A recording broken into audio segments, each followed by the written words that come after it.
साथियों, शिक्षा के क्षेत्र में भारत कभी नालंदा और तक्षशिला जैसे विश्वविद्यालयों का केंद्र हुआ करता था। पूरी दुनिया से लोग यहां पढ़ने और सीखने आते थे।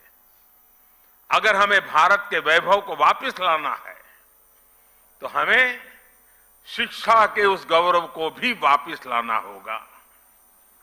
इसलिए आज भारतीय कलेवर में ढली आधुनिक शिक्षा व्यवस्था ये देश की प्राथमिकता है। इसके लिए हम हर स्तर पर काम कर रहे हैं। आपने देखा होगा, पिछले 8 वर्षों में रिकॉर्ड संख्या में यूनिवर्सिटीज भी खुली है। मेडिकल एजुकेशन जैसी फील्ड में जहां युवाओं का रुझान भी है और देश की जरूरत भी है, उसे देखते हम हर जिले में मेडिकल कॉलेज खोल रहे हैं। आप देखिए, 2004 से 2014 के बीच देश में 145 मेडिकल कॉलेज खोले थे, जबकि 2014 से 2022 के बीच 260 से ज्यादा मेडिकल कॉलेज खोले गए।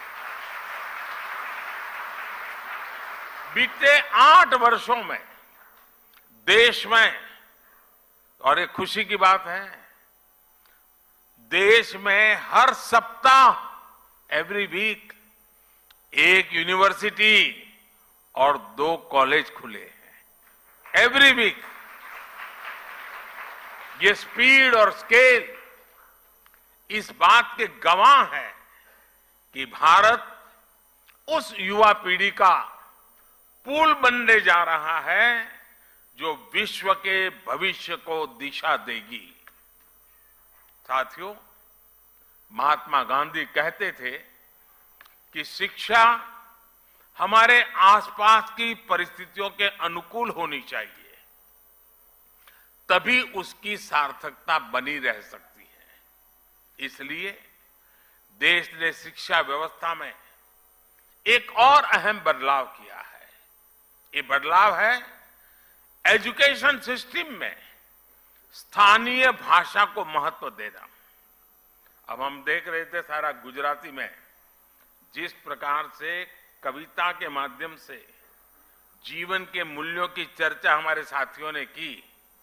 मातृभाषा की ताकत, मैं गुजराती भाषी होने के कारण बहुत शब्दों को से ऊपर उस भावना को पकड़ पा रहा था, मैं अनुभव कर रहा था।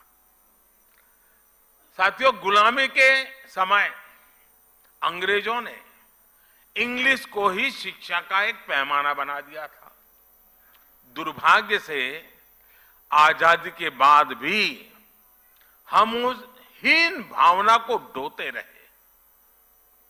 इसका सबसे बड़ा नुकसान हमारे गरीब के बच्चों को, दलितों, पिछड़ों और कमजोर वर्ग को हुआ। प्रतिभा होने के बाद भी उन्हें केवल भाषा के आधार पर प्रतियोगिता से बाहर कर दिया जाता था। लेकिन अब मेडिकल और इंजीनियरिंग जैसी पढ़ाई भी स्थानीय भाषा में की जा सकेगी। इसी तरह भारतीय जरूरतों के हिसाब से देश ने और भी कई बदलाव किए हैं। पिछले कुछ वर्षों में हमने पेटेंट इकोसिस्टम पर काम किया और पेटेंट फाइल करने को आसान बनाया है। आज आईआईटी, आईआईएससी जैसे संस्थानों में पहले से कई ज्यादा संख्या में पेटेंट फाइल हो रहे हैं। आज शिक्षा के क्षेत्र में बड़े पैमाने पर टेक्नोलॉजी का इस्तेमाल हो रहा है।